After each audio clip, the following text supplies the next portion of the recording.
کبھی سوچا ہے قانون بنتے کیسے ہیں؟ کتابوں میں، ایوانوں میں یا پارلیمنٹ کے شور شرابے میں؟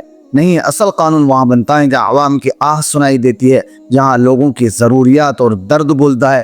اور اس کی سب سے روشن مثال ہمیں حضرت عمر بن خطاب رضی اللہ عنہ کے دور خلافت میں ملتی ہے۔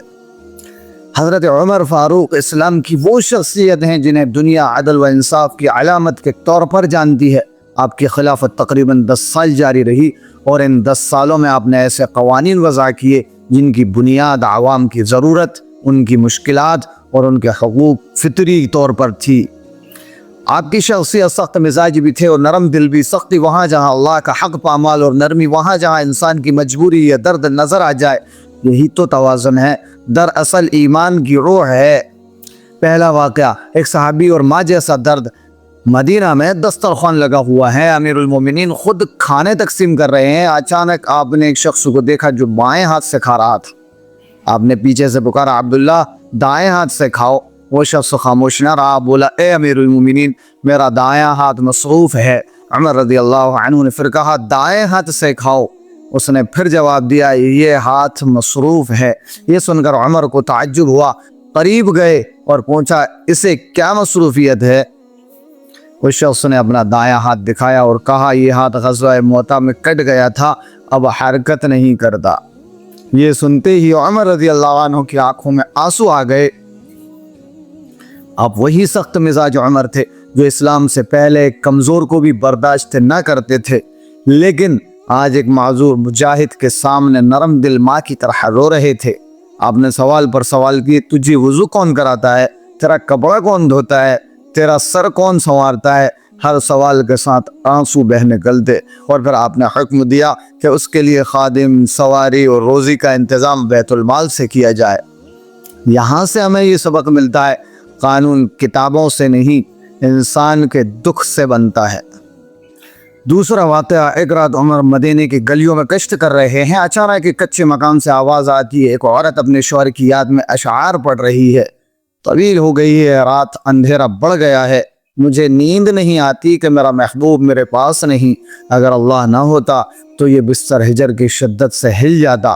عمر یہ سن کر رک گئے، دروازے کے قریب آ کر کہا، اے بہن کیا بات ہے؟ عورت نے کہا، میرے شوہر جہاد پر گئے ہیں، کئی مہینے ہو گئے، تنہائی برداشت نہیں ہوتی۔ یہ سن کر عمر رضی اللہ عنہ کے دل پر چوٹ لگی، فوراً اپنی بیٹی حضرت حفصہ رضی اللہ عنہ کے پاس گئے اور پوچھا، بیٹی عورت اپنے شوہر کی جدائی کتنے دن برداشت کر سکتی ہے؟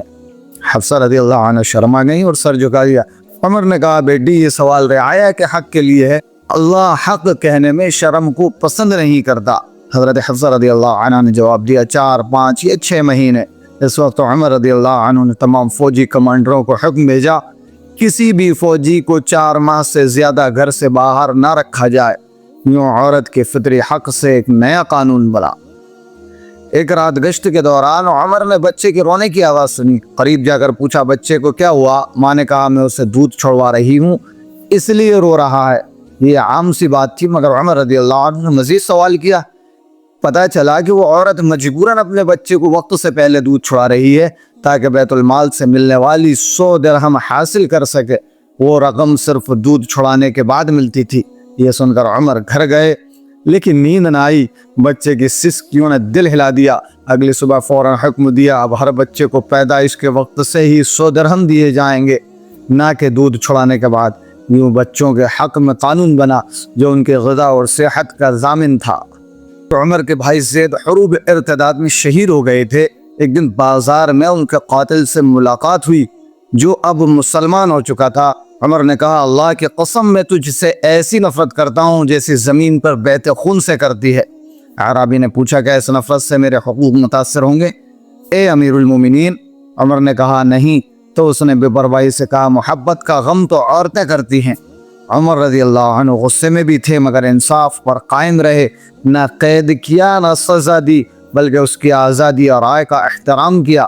یوں معاشرے میں آزادی اظہار کا اصول بنا۔ ایک جمعے کے خطبے میں حضرت عمر رضی اللہ عنہ نے اعلان کیا کہ میں مہر کی مقدار پر حد مقرر کرتا ہوں تاکہ لوگ مشکل میں نہ پڑیں۔ مجمع سے ایک عام عورت کھڑی ہوئی اور کہا، اے عمر تم غلطی پر ہو، یہ عورت عام تھی مگر دلیل قرآن سے تھی۔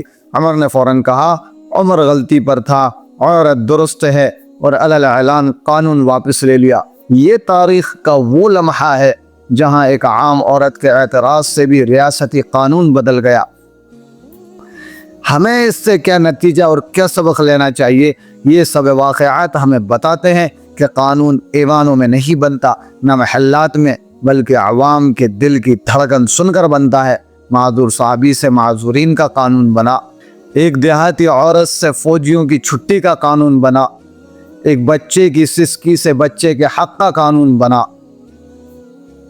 ایک قاتل کی گفتگو سے آزادی اظہار کا اصول بنا، اعتراض سے مہر کا قانون بنا۔ یہ ہے فاروق عدل، جہاں قانون عوام کی ضرورت سے جنم لیتا ہے۔ کاش ہمارے حکمراں بھی عوام کی نبض پر ہاتھ رکھ سکیں، ان کے دکھ سن سکیں، ان کی ضرورت کو پہچان سکیں، تو آج ہمارا معاشرہ بھی عمل فاروقی کی جھلک دکھا سکتا ہے۔ اللہ تعالی ہمارے ملک کو حضرت عمر فاروق جیسے حکمراں عطا فرمائے، آمین یا رب العالمین۔ اگر آپ میری بات سے ایگری کرتے ہیں تو ویڈیو کو لائک کریں، شیئر کریں اور چینل کو سبسکرائب ضرور کیجیے گا۔